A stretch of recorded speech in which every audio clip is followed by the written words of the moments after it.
Hey there, I'm Titanely, and the open world genre is one of my favorite video game genres of all time. The open world allows for exploration. The player can go wherever they want, whenever they want. They can see the world at their own pace, stumbling across hidden treasure, lost history, and beautiful natural phenomena. They can get to know current-day societies, there are different cultures and ways of life, and so much more. It's great. With all that said though, this genre is by no means perfect. That is to say, the games that fit into this category are not perfect. And ever since I started doing game development myself, the design complexities and nuances of the open world genre have just become more apparent to me. So let's talk about it, shall we? Here are 5 problems with open world games and their potential solutions as told by me.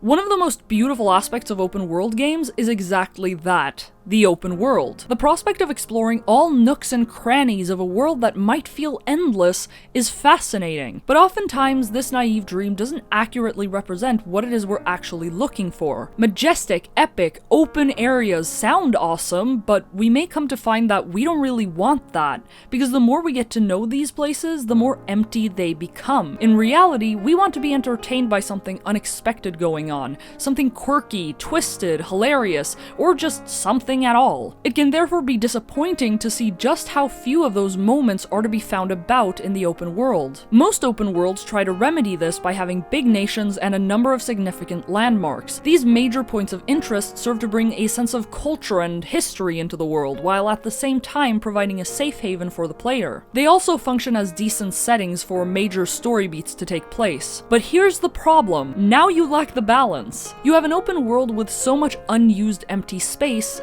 tied together by what are essentially content compact nodes. The reason this happens is because open worlds can be pretty big, and filling it with interesting content all across the board presents a huge challenge. There's a limit to how much content you can produce, especially when every bit of content strives to be as unique as possible. My natural solution to this problem would be to make a smaller open world setting. Prioritize quality over quantity by making the sandbox smaller, so that it becomes easier to fill the spaces with unique content. However, this only addresses the issue of the void, the lack and imbalance of content. The other aspect to consider here is that of filling. The sad reality is that filling all of these voids will ultimately make the content in question redundant with increased exposure and the passage of time. Imagine going to an area and every time you pass through a certain segment, the same person is standing by the wayside doing the exact same thing, saying the exact same stuff. And again, game devs try their very best to give players a reason to move about, do stuff, and encounter something new by introducing boring side quests in between everything else. Find an item, give an item to an NPC, fight a threat that is completely isolated from everything else, etc. These can sometimes be fun or add to the world somehow, but again, it may very well become redundant and dissatisfying. The first thing that comes to mind for me? Genshin Impact. I love this game, I play it every day, but it's honestly mind-numbing at times how repetitive daily commissions are, and how all NPCs have the same outdated action and dialogue sequences, be it in the cities or out in the wildlands. New content comes out regularly, so things are kept fresh that way, but it can only take you so far. Now comes the solution. In order to remedy this situation, we have to fully utilize the following concept: wonder. This is the only word that comes close to expressing the sentiment this genre brings me. This is the very core that makes the open world genre so powerful. And while the prospect of exploration creates a lot of wonder, knowing what we just learned, that's not going to cut it. So what do we do? Well, simply put, instead of focusing on keeping the player preoccupied with content, we need to use the power of ambiguity and suggestivity to foster wonder in the player. When adding content to the world, we must add content that is open to interpretation, or that inspires thoughts in the mind of the player. Instead of spoon-feeding information about history through dialogue, notes, and books, let the player come across an ancient relic and let them piece together in their own minds what all of this means. This creates the basis of a never-ending fantasy that will keep the player engaged with the world, in awe and wonder about how things in the world might relate to one another. And while your game creates a sense of wonder, let's leave the details to the lore books instead. And of course, this solution is also imperfect. If you play a game long enough, you will eventually run out of content. But if that is the inevitable fate of the open world, then it's better to leave the player fantasizing than completely enlightened.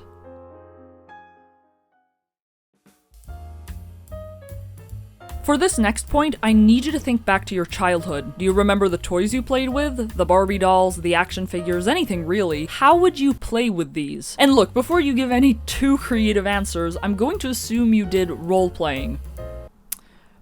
Okay, make believe, okay? You take the toys, you move them about, creating your very own story. Everything that happens is at the mercy of your own will. It's the ultimate power fantasy. But eventually, you put your toys down and abandon the places these stories took place. The fantasy cannot last forever, and it's just a matter of time before it becomes apparent to us that everything was, indeed, just pretend. Unfortunately, this is very often what video games amount to, especially open world games. So what's going on here? In storytelling, there's a concept known as the suspension of disbelief. This is when you sign an unconscious agreement with, say, a form of entertainment in which you agree to put aside your rationality for just a second so as to immerse yourself in the experience you're about to be provided. Whether it's a book, movie, game, theme park ride, anything, you're giving the experience a chance to immerse you. From this point on, it's the job of the entertainment in question to keep your attention and keep you believing the fantasy. But sometimes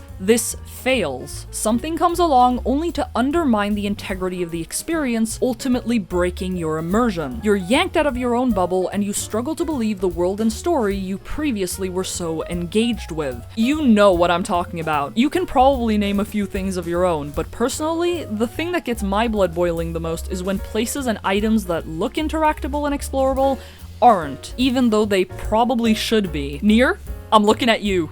You know I love you, and hate you at the same time, granted, but seriously, why? Why do you do this to me? To put this another way, the player's in the Matrix, and the last thing you want to happen is for them to break out of the Matrix and understand that they're living in a dollhouse. I believe the remedy to this issue is very complex, because every aspect of a game plays part in facilitating this fantasy and its lifespan. But for the sake of the argument, let's boil it down to a very simple, easy to follow principle, and that is, don't make false promises. Everything in your game is fake, so don't lie about what it is your game can actually deliver. Other than that, make sure to decorate spaces in accordance with their purpose in the world and communicate things to the player effectively. If you're not supposed to be able to enter a door or a hole, don't give the player a reason to think they should, and have them be disappointed.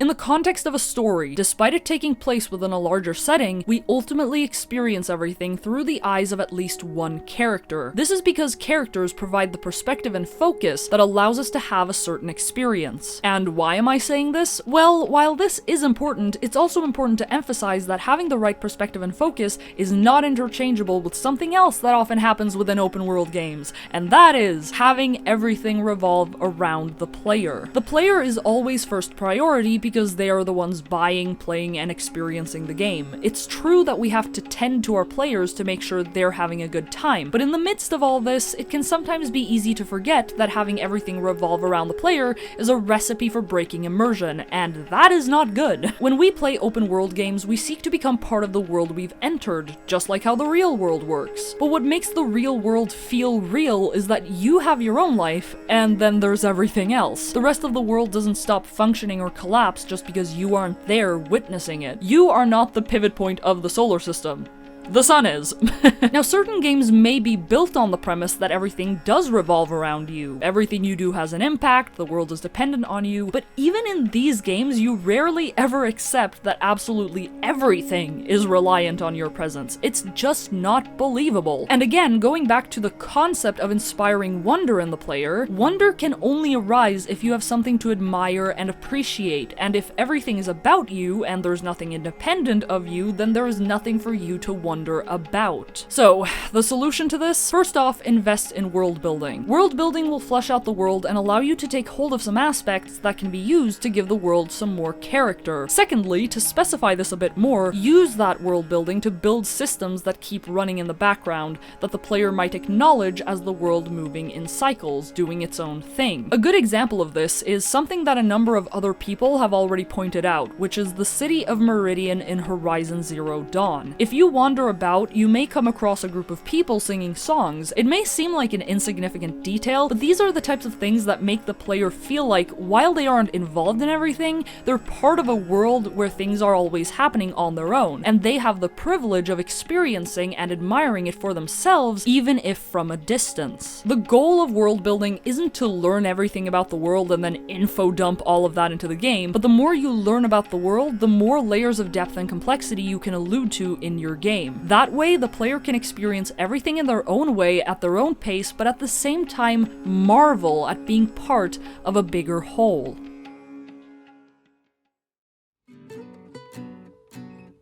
The amount of space is something that is really unique and special about the open world genre. The lack of a linear path and with so much ground to cover, speaking of which, that is our next problem, how do you get from place to place efficiently? Game devs solve this issue by having teleportation systems within their games. For every main landmark or a reasonable distance in between, a waypoint is located so that the player can select it and fast travel to it in an instant. This is an ingenious way of getting from one side of the map to the next, whether it is for the sake of advancing a quest, or you just have to get to a specific location far away. So what's the problem with this? As you may already know, these waypoints of which I speak are usually unlocked through exploration. You have to physically get to these landmarks for them to be activated and available for use. Basically, the more you explore, the less incentivized you are to actually explore, despite it being what the entire genre is all about. Because by the time you've unlocked all these waypoints, you practically speaking have no reason to traverse the terrain in order to get to places, meaning you lessen the chances of organically finding or observing something new. Another aspect of this issue is lore. How do you justify this teleportation system from a world-building perspective? This really does depend on the story. In Nier Automata, for example, teleportation works because you're an android transferring your consciousness from one body to the next. Makes sense, no immersion broken,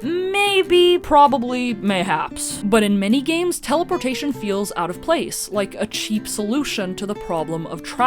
And you can, of course, of your own volition choose not to utilize these systems, but come on, that ends up feeling unnatural in the long run because there is no other good way of getting to places, usually. Which is why my solution to this problem would be to, first and foremost, introduce more interesting ways of travel. Vehicles, riding animals, using other tools that somehow let you get around faster, etc. Open world games already do this, mind you, it's just not done well a lot of the time. I just think this is an aspect of the gameplay that is worth investing more into, because when it all comes down to it, travel is such a central part of this genre, it deserves some more attention. A game that actually does get this right, in my opinion, is none other than Sea of Thieves. This game is all about pirating, and what is a pirate without a pirate ship? Nothing, so of course you can set sail. But what's so ingenious about this game is that travel is a central part of the gameplay loop. Travel is a main attraction in and of itself, so there really exists no need for teleportation. The only exception to this rule is when you're far away from the ship, in which case you can ask a nearby mermaid to transport you back on deck. But this doesn't really count, as this is really just more about pure practicality to avoid player distress. This is what utilizing the genre's strength looks like, in my opinion. But anyway, aside from being more creative in regards to travel, there is still one thing left to do. This is a hot take on my part, but I'm going to say it anyway, you might as well delete the teleportation mechanic altogether. And look, before you start arguing with me, let me acknowledge some of you people out there. I can see why the teleportation mechanic is a good thing if you're a very busy person. However, I would still think the teleportation mechanic is disposable. If it's only the main quest line you have the time to play, I would argue that this genre isn't the right one for you. Exploration lies at the heart of the open world genre. It's part of the package. And again, if open world games can start implementing better travel options, then I see no reason why deleting this mechanic should be a problem. I acknowledge that this might be controversial, but this is my honest take. Delete the teleportation mechanic and replace it with better, more interesting options.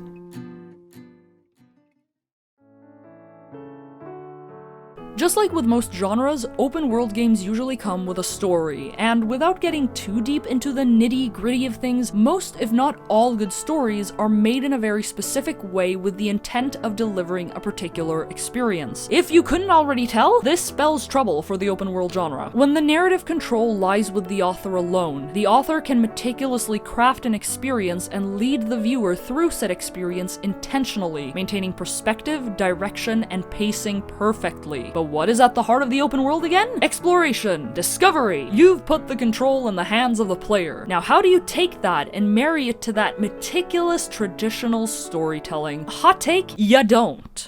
Of course, you can just mash them together. Doesn't mean it'll turn out good. For an example of this, look no further than Legend of Zelda: Breath of the Wild. You've been asleep for 100 years, during which Zelda has been fighting Ganon and preventing him from destroying everything. The game does its very best to convince you that everything's in ruin, the land has suffered so much, everything is chaos, but everything else tells you otherwise. Sure, there is ruin, some monsters and poison stuff here and there, but everything appears peaceful, generally speaking. Am I supposed to feel sympathy with someone right about now? Because I literally cannot find any struggle or real suffering here. But wait, Link, you must act quick. If you don't go and defeat Ganon, then all hope will be lost. Zelda can fight no longer. Okay, so, how about I just don't give a damn? I have all the time in the world to do literally whatever and nothing changes. Like, where's the sense of urgency? The words and intentions don't match the reality of the situation. The plot is just there for objective's sake, and the game fails to make the player feel like anything holds any weight. This is the perfect example of a generic story template that is flexible enough for an open world game, but that is still in conflict with the nature of the gameplay. You risk creating a ludonarrative dissonance that the player can't recover from. And while this is possible to overlook if you try hard enough or just don't care, for someone who appreciates a good story, this is very hard to overlook. Again, we come back to the suspension of disbelief. It just doesn't feel real, or alternatively, even if you do buy into it, you still risk the player feeling like things don't matter. And from a storytelling perspective, this is the ultimate failure. So what to do then? Look, storytelling is integral to most things. It ties everything together and adds purpose to the things we do and experience. But I think most open world games would benefit from adopting a more flexible plot, possibly even more so from simply doing a more open type of story. Maybe instead of a main quest with side quests, there are many different storylines you can encounter,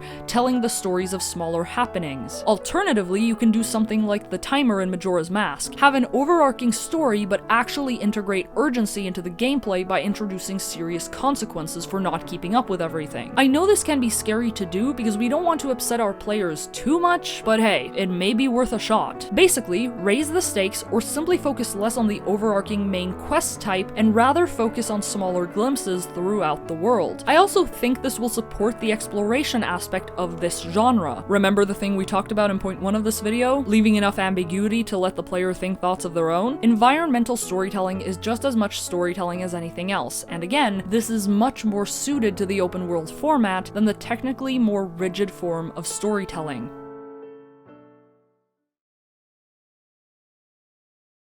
After going through these 5 reasons, I think it's safe to say that there are 2 important components that stand out here. The first is, of course, wonder. Appealing to that sense of awe that inspires us to invest in a world, which we do by giving the players something to think about and marvel at, rather than forcing a bunch of content in their faces. Let's avoid creating a void that then desperately needs filling in order to work. The second is the suspension of disbelief. It is so important not to betray our players' trust by pulling them out of the experience they have agreed to give a chance. And this is where most of these problems overlap, really, but in terms of an open world context, there are a number of things we can do. Firstly, do not make false promises or deceive the player into thinking they should be able to do something when they can't. A fantasy can't remain alive if lived in a dollhouse. Secondly, put more attention into the things unrelated to the player so that the player actually feels like they are part of a bigger whole. Don't make the player the pivot point of the universe. Thirdly, don't slack on travel mechanics. Make it more interesting and organic, possibly even make it part of the core gameplay experience rather than finding cheap methods for bypassing it. No shortcuts. And finally, don't just make a story to have an objective. The reins lie in the hands of the player, so trying to force the experience too hard will work against you. Instead, use story to further inspire wonder in the player, even if that means sacrificing the traditional linear format. As a final note, there are probably many other problems with open world games. I just decided to bring up these 5 because they are notorious culprits in my opinion and are tangible enough to discuss as their own points. If you have any other problems of your own, leave them down in the comments below, and if you have a solution of your own as well, then that is spectacular. After all, I love the open world genre. I'm not making this video to bash it, but rather see how we can make it better moving forward. And also, when all is said and done, I just want to say to all the open worlds that have captivated me and brought me on unforgettable adventures,